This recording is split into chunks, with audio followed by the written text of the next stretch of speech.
এই সাসপেনশনটা নিচে হচ্ছে 80,000 টাকা। মানে আমার বাইকে যত কিছু আমি করছি, যত মডে দিছি, সব থেকে এক্সপেন্সিভ যে জিনিসটা সেটা হচ্ছে এই ইউএসডি। আমার এখানে কিন্তু একটা ইঞ্জিন কাভার লাগানো হয়েছে। অনেকে আমাকে আস্ক করেন যে ভাই এটা কি আপনার ইঞ্জিনের একটা পার্ট বা অরিজিনাল যে পার্ট সেটা কি আপনি এটা কালার করছেন কি না? আসলে না, এই যে এটা হচ্ছে আপনার ইঞ্জিনের একটা কাভার বাইরে, এটা হচ্ছে বাইরে থেকে আনা হয়েছে। আমার কাছে ভালোই লাগে, খারাপ লাগে না। এবার যে ব্লু কালারের একটা জার্সি বানিয়েছে ওইটা ভালো লাগে। তো আর্জেন্টিনারটা তো অবশ্যই কিনবো, আর ব্রাজিলেরটা কিনবো। ব্রাজিল যেদিন হারবে ওই দিন হচ্ছে পরবো।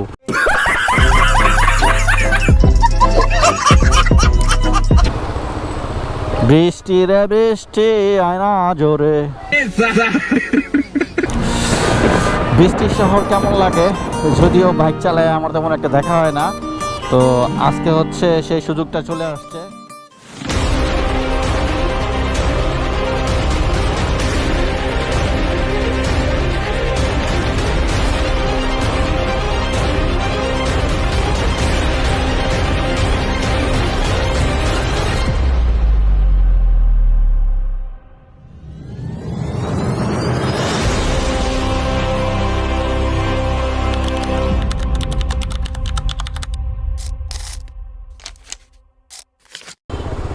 হ্যালো গাইস, আসসালামু আলাইকুম। কি অবস্থা সবার? আশা করি সবাই অনেক ভালো আছেন অ্যান্ড আপনাদের দোয়ায় আলহামদুলিল্লাহ আমিও যথেষ্ট ভালো আছি। রাইট না ঘড়িতে বাজতেছে 3:15।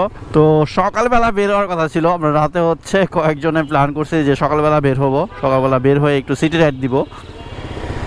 সকালবেলা বলতে হচ্ছে একদম নামাজের পরে 5টার দিকে, বাট ঘুম থেকে উঠে দেখি 7টা বাজে। তো আমিও আর কাউকে ফোন দিই নাই, বাট আমাকে হচ্ছে একজনে মেসেজ দিয়েছিল যে ভাই কই। সে আমাকে টেক্সট করছে 5টার পরেই, বাট ও আর আমাকে কল দেয় নাই।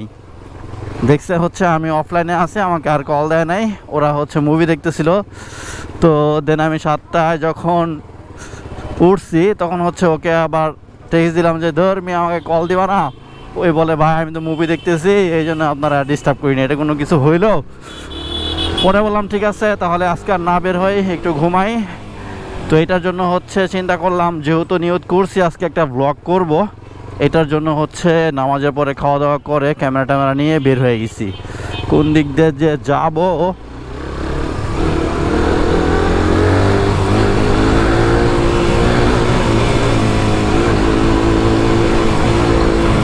তো এই রোডগুলো হচ্ছে এত পরিমাণে উঁচা নিচু ভাঙা, মানে রিল্যাক্সে যে আপনি রাইড করবেন সেটারও কোনো স্কোপ নাই।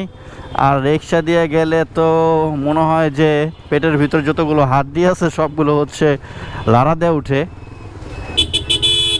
তো এই মোড়ে হচ্ছে পুলিশ থাকে, বকশিবাজারের মোড়। দেন সামনে যে মোড়টা আছে ওইটাতেও থাকে। তো আমারটাতে হচ্ছে হলার লাগানো বা ডিবি কিলার লাগানো। এর আগে একদিন হয়েছে আমারটাতে হচ্ছে ডিবি কিলার লাগানো ছিল না, তো সাউন্ড হইতেছিল অনেক। তো আমি এদিক দিয়ে হচ্ছে সামনে মোড়টাতে গেছি, আর একজন সার্জেন্ট ভাই বসা ছিল, উনি হচ্ছে দৌড়াইয়া চলে আসছে ধরার জন্য। মানে আমি একটা জিনিস বুঝলাম না যে বাইকারদের ধরার জন্য কেন ভাই দৌড়ায় আসা লাগবে। সেটা ঠিক আছে যে হলা লাগানো আসলে লিগেল না, বাট আমার এটার যে সাউন্ড, এই সাউন্ডটা কিন্তু অনেক মিষ্টি, এমন না যে কারো সমস্যা হবে। তো এখানে একটা স্পিড ব্রেকার, এই যে সামনে হচ্ছে পুলিশ ছিল। আর ওয়েদারটা হচ্ছে একটু বৃষ্টিময়, কখন যে বৃষ্টি চলে আসে তার কোনো ঠিক ঠিকানা নাই।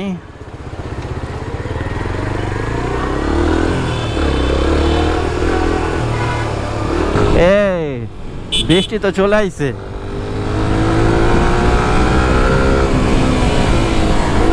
ব্রেকিংটা মাথায় নষ্ট, গোষ্ঠী মারছে, এখন তো ভিজা লাগবে আমার পিছনে নাই মাঠঘাট।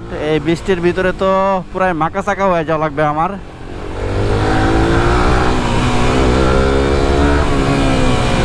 তো যাব হচ্ছে একটু বসুন্ধরা সিটিতে আর্জেন্টিনা ব্রাজিলের জার্সি কেনার জন্য। তো যদিও আমি পার্সোনালি হচ্ছে আর্জেন্টিনা সাপোর্ট করি, বাট ব্রাজিলের জার্সিটা আমার কাছে ভালোই লাগে, খারাপ লাগে না। এবার যে ব্লু কালারের একটা জার্সি বানিয়েছে ওইটা ভালো লাগে। তো আর্জেন্টিনারটা তো অবশ্যই কিনবো, আর ব্রাজিলেরটা কিনবো। ব্রাজিল যেদিন হারবে ওই দিন হচ্ছে পরবো। তো এই ফুলার রোডে আসলে এই প্লেসটা আমার কাছে যথেষ্ট পরিমাণে ভালো লাগে। অলওয়েজ হচ্ছে এখানে দাঁড়ায় একটু ছবি টবি তুলি। আজকে একটু দাঁড়াতে চেয়েছিলাম, বাট এই যে বৃষ্টি পড়তেছে, তো কই দাঁড়াবো দেখি। তো যারা হচ্ছে আমার ইউটিউবে অলওয়েজ ফলো করেন তারা এখনও জানেনই না আসলে আমার বাইকে কালার চেঞ্জ করা হয়েছে, মডিফিকেশন করা হয়েছে, অনেকে দেখেন না এখনও। দ্যাটস ওয়াই হচ্ছে চিন্তা করলাম যে কোনো একটা জায়গায় গিয়ে দাঁড়াই। ও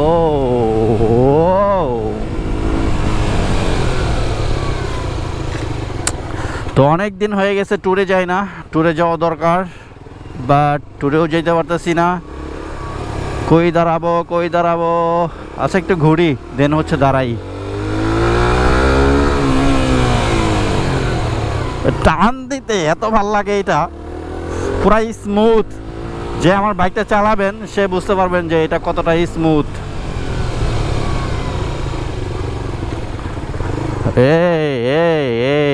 এই মামা তো পুরা চেতা, কাহিনী কি বুঝলাম না। ওকে একটু ঘুরলাম, ফুলার রোডের ওই দিকে গিয়ে একটু দাঁড়াবো। এটা ডিভি গিলারটা যদি আমি না লাগাইতাম তাহলে দেখতেন সাউন্ডটা সেই। তো কে আমার বাইকে ফুল রিভিউ চান অবশ্যই কমেন্টে জানাই দিবেন, তাহলে হচ্ছে আমি ফুল রিভিউ দেওয়ার ট্রাই করবো একদম ডিটেলে। সো কে রিভিউ দেখতে চান অবশ্যই কমেন্টে জানাই দিয়েন।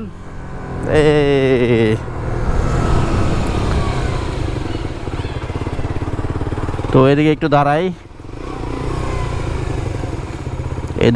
দাঁড়ায় আর দেন হচ্ছে আপনাদেরকে একদম শর্টকাটে হচ্ছে দেখাই যে আমার বাইকে কি করা হয়েছে। তো আগে হচ্ছে বাইকের লুকসটা দেখাই। বৃষ্টি চলে আসছে, একদম ফুটা হচ্ছে, একদম বাইকটা ভরে গেছে।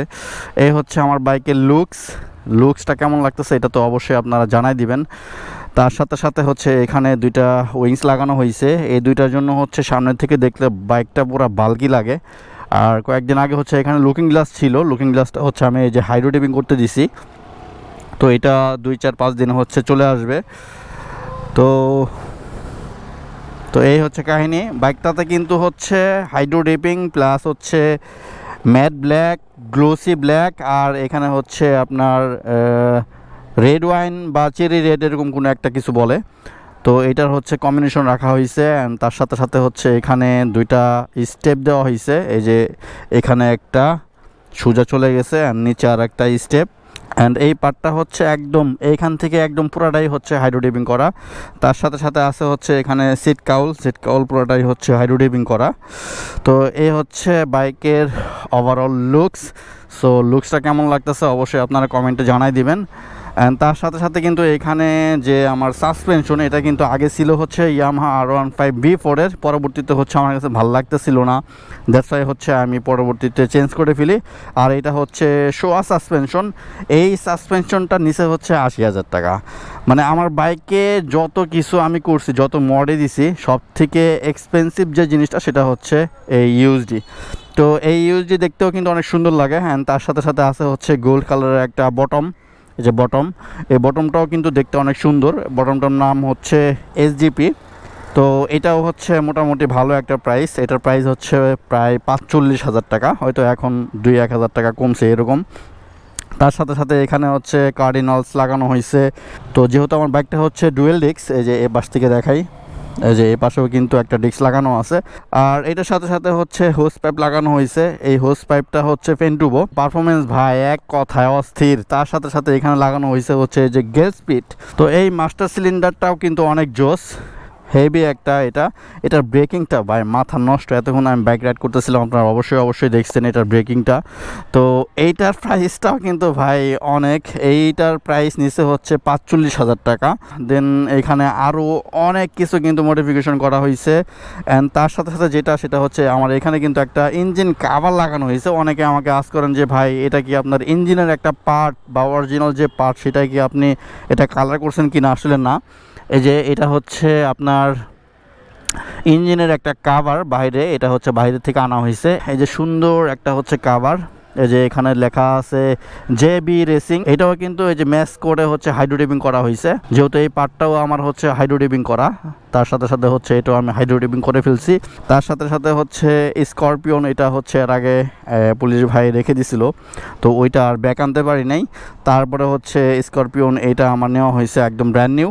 তো স্করপিয়নের প্রাইস, এটা যারা কিনা আসলে বাইক সম্বন্ধে বুঝে বা মডিফিকেশন সম্পর্কে বুঝে তারা অবশ্যই জানে।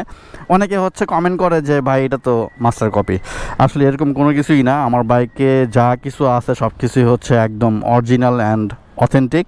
অ্যান্ড স্করপিয়ন এটাও হচ্ছে একদম অরিজিনাল, এটা হচ্ছে জিএসএক্সআরের জন্য বানানো হয়েছে। তো এইটার প্রাইসও কিন্তু অনেক, মার্কেটে যদি আপনি এখন রাইট নাও খুঁজতে যান এটার প্রাইস, তাহলে হচ্ছে আপনি প্রায় 70 থেকে 80 এর ভিতরে হচ্ছে এটার price, market price right now. তারপরেও যদি সবাই একদম ডিটেইলে জানতে চান তাহলে অবশ্যই কমেন্টে জানিয়ে দেবেন। অবশ্যই আমি নেক্সট ভিডিওতে আপনাদেরকে একদম ডিটেইলে কোন পার্টটার কত প্রাইস অ্যান্ড টোটাল মডিফিকেশন করতে আমার কত টাকা খরচ হয়েছে একদম সব আপনাদেরকে জানাই দিব। বাইকটার ব্যাক সাইড থেকে দেখতে এত সুন্দর লাগে, দেখেন লুকসটা। এটার টায়ারের সাইজ হচ্ছে 180, দ্যাটস ওয়াই হচ্ছে ব্যাক সাইড থেকে দেখলে মনে হয় যে হায়ার সিসির একটা বাইক, এরকম একটা লুকস আসে। এই হচ্ছে ব্যাক সাইডের লুক। আর কিছুদিন আগে হচ্ছে আমার নাম্বার প্লেটটা একদম ভিতরে দেওয়া ছিল, তো এখন হচ্ছে বাইরে বের করে দিছি, যেহেতু রোডে হচ্ছে এখন অনেক মামলা দিতেছে, দ্যাটস ওয়াই হচ্ছে নাম্বার প্লেটটা আমি বের করে দিছি। এটার ব্যাকলাইটটা কিন্তু অনেক জোস, ব্যাকলাইটটা কিন্তু হায়ার সিসির একটা ব্যাকলাইট। তো এই হচ্ছে কাহিনী, এখন এখান থেকে বের হই যেহেতু বৃষ্টি আসতেছে। আর আমার যে সিট, এই সিট যদি একবার ভিজে এটা শুকাবে না, একদম ভিজে টিজে একদম একাকার হয়ে যাবে, তখন দেখা গেছে আমার প্যান্ট সব ভিজে গেছে এটার জন্য। তো এখন হচ্ছে এখান থেকে বের হয়ে বাইকে উঠি, আবার বাইক রাইডে চলে যাই। তো অনেকে হচ্ছে জানতে চান যে ভাই আপনার বাইকের টপ স্পিড কেমন। আসলে টপ স্পিড আমি অনেক দিন হয়েছে আমি একদম হাইওয়ে রোডে গিয়ে টানাটানি করি না। যারা আমাকে অনেক দিন ধরে ফলো করেন তারা তো অবশ্যই জানবেন আমি অনেক দিন ধরে হচ্ছে মামাতে বা 300 ফিটে টানাটানি করি না। তো আগের মতো আসলে আমি ব্লগও করি না আর টানাটানিও করি না, এটার জন্য হচ্ছে টপ স্পিড কেমন উঠবে বা উঠে এটা আমি জানি না। তবে ইনশাল্লাহ আপনাদেরকে একটা টপ স্পিডে ভিডিও দেওয়ার ট্রাই করব। দেখছেন টান দিলেই কিন্তু স্পিড উঠে যায়। তো স্পিড কমে গেছে এমন কোনো কিছুই না, স্পিড যথেষ্ট পরিমাণে ভালো আছে। তবে স্টক যে জিএসএক্সআর সেটার সাথে মেবি আমার রাইট নাও এখন যে অবস্থায় আছে আমার বাইক, এইটা মেবি পারবে না, কারণ ফ্যাট টায়ার লাগানো, রিম লাগানো, মানে আমার বাইক আসলে অনেক বাল্কি হয়ে গেছে, অনেক ভারী হয়ে গেছে। এটার জন্য আসলে পাতলা জিএসএক্সআরের সাথে কখনোই পারবে না আমার এটা। তবে হারাই যেতে পারবে না, ওকে হারা যেতে পারবে না। তো এই হচ্ছে কাহিনী, পুরা রোড টোড ভিজে টিজে শেষ ভাই। আমার পিছনের অবস্থা যে কি হইতাছে আল্লাহ জানে। কে আমার মতো আর্জেন্টিনা সাপোর্ট করেন তারা অবশ্যই কমেন্টে জানাই দিবেন যে ভাই আর্জেন্টিনা করি। হে বৃষ্টি তো জোরে চলে আইছে, কাম তো সারছে।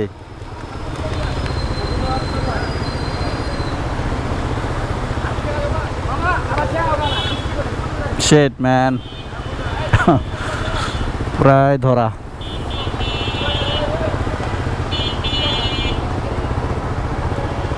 A few moments later. তো ওই মোড় থেকে হচ্ছে এইখানে আস্তে আস্তে মানে আমার অবস্থা একদম টাইট হয়ে গেছে। তো যাইতে চাইছিলাম হচ্ছে একটু মার্কেটে, বাট যেই বৃষ্টি শুরু হয়েছে বলার বাহিরে।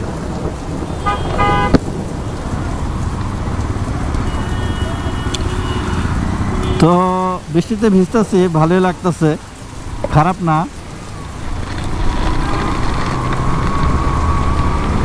ওহো রে, এদিক দিয়ে তো অস্থির, জোরে চালাইলে একদম প্যাক কাদা আমার হেলমেটের উপরে চলে আসবে। এই যে এতক্ষণ হচ্ছে এই যে এই ফ্লাইওভারের নিচে দাঁড়াইছিলাম এতক্ষণ। বৃষ্টি রে বৃষ্টি আয়না জোরে। বৃষ্টির শহর কেমন লাগে, যদিও বাইক চালায় আমার তেমন একটা দেখা হয় না, তো আজকে হচ্ছে সেই সুযোগটা চলে আসছে। ও গাড়িটার লাইটটা জোস লাগতেছে। কঠিন বৃষ্টি হইতাছে, প্রায় আধা ঘন্টার উপরে হচ্ছে বৃষ্টি হইতাছে। ছাড়লো কি ছাড়লো না কিছুই বুঝলাম না। ওরে মামার সেই লেভেলের বৃষ্টি, কোন দিক দিয়ে কোন এলাকা চলায় গেছে তার কোনো ঠিক ঠিকানা নাই। प्यारी समझ गई। সেরা মামা সেরা।